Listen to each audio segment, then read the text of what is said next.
जय भीम। दोस्तों, आज की वीडियो बहुत ही खास है।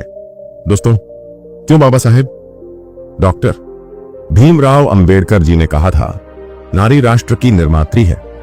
बाबा साहेब डॉक्टर भीमराव अंबेडकर जी ने संविधान में लिखा कि किसी भी महिला को सिर्फ महिला होने की वजह से किसी अवसर से वंचित नहीं रखा जाएगा और न ही उसके साथ लिंग के आधार पर कोई भेदभाव किया जा सकता है। भारतीय संविधान के निर्माण के वक्त भी बाबा साहब ने महिलाओं के कल्याण से जुड़े कई प्रस्ताव रखे थे।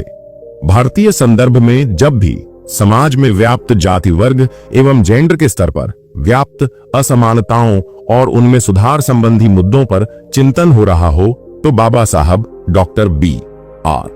अंबेडकर जी के विचारों एवं दृष्टिकोणों को शामिल किए बिना बात पूरी नहीं हो सकती।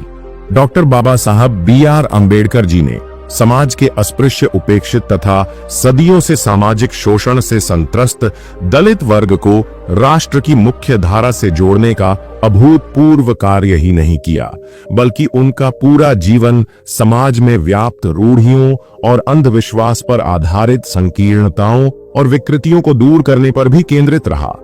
बाबा साहब भारत में एक ऐसे वर्ग विहीन समाज की संरचना चाहते थे जिसमें जातिवाद, वर्गवाद, संप्रदायवाद तथा ऊंच नीच का भेद न हो और प्रत्येक मनुष्य अपनी अपनी योग्यता के अनुसार सामाजिक दायित्वों का निर्वाह करते हुए स्वाभिमान और सम्मानपूर्ण जीवन जी सके।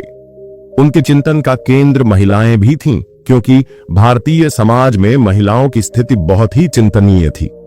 पुरुष वर्चस्व की निरंतरता को कायम रखने के लिए महिलाओं का धार्मिक और सांस्कृतिक आडंबरों के आधार पर शोषण किया जा रहा था।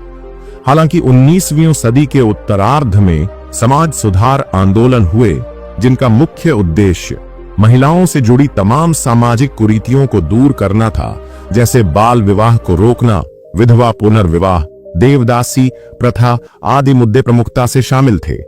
अन्य समाज सुधारक जहां महिला शिक्षा को परिवार की उन्नति व आदर्श मातृत्व को संभालने अथवा उसके स्त्रियोचित गुणों के कारण ही उसकी महत्ता पर बल देते थे, परंतु स्त्री भी मनुष्य है, उसके भी अन्य मनुष्यों के समान अधिकार है, इसे स्वीकार करने में हिचकिचाते थे। लेकिन बाबा साहब डॉक्टर B.R. अंबेडकर जी स्त्री पुरुष समानता के समर्थक थे। वे महिलाओं को किसी भी रूप में पुरुषों से कम नहीं मानते थे। मुंबई की एक महिला सभा को संबोधित करते हुए बाबा साहब डॉक्टर अंबेडकर जी ने कहा था, नारी राष्ट्र की निर्मात्री है, हर नागरिक उसकी गोद में पलकर बढ़ता है। नारी को जागृत किए बिना राष्ट्र का विकास संभव नहीं है। बाबा साहब डॉक्टर अंबेडकर जी महिलाओं को संवैधानिक अधिकार दिलाने के पक्षधर थे, जिससे महिलाओं को भी सामाजिक, शैक्षिक एवं राजनीतिक स्तर पर समानता का अधिकार मिल सके। बाबा साहब ने एक शोध पत्र में उन विभिन्न पहलुओं को शामिल किया गया है जिससे यह स्पष्ट होता है कि वे महिलाओं की स्थिति के लिए प्रयासरत एवं बहुत चिंतनशील थे। उनके विचार आज भी उतने ही प्रासंगिक प्रतीत होते हैं। भारतीय नारीवादी चिंतन और बाबा साहब के महिला चिंतन की वैचारिकी का केंद्र ब्राह्मणवादी पितृसत्तात्मक व्यवस्था और समाज में व्याप्त परंपरागत धार्मिक एवं सांस्कृतिक मान्यताएं ही थीं, जो महिलाओं को पुरुषों के अधीन बनाए रखने में महत्वपूर्ण भूमिका का निर्वाह करती रही हैं।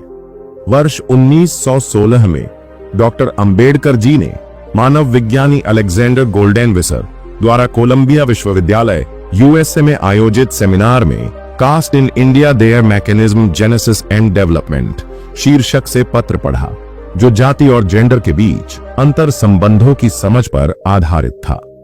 भारतीय संदर्भ में देखा जाए तो डॉक्टर अंबेडकर जी संभवतः पहले अध्येता रहे हैं जिन्होंने जातीय संरचना में महिलाओं की स्थिति को जेंडर की दृष्टि से समझने की कोशिश की।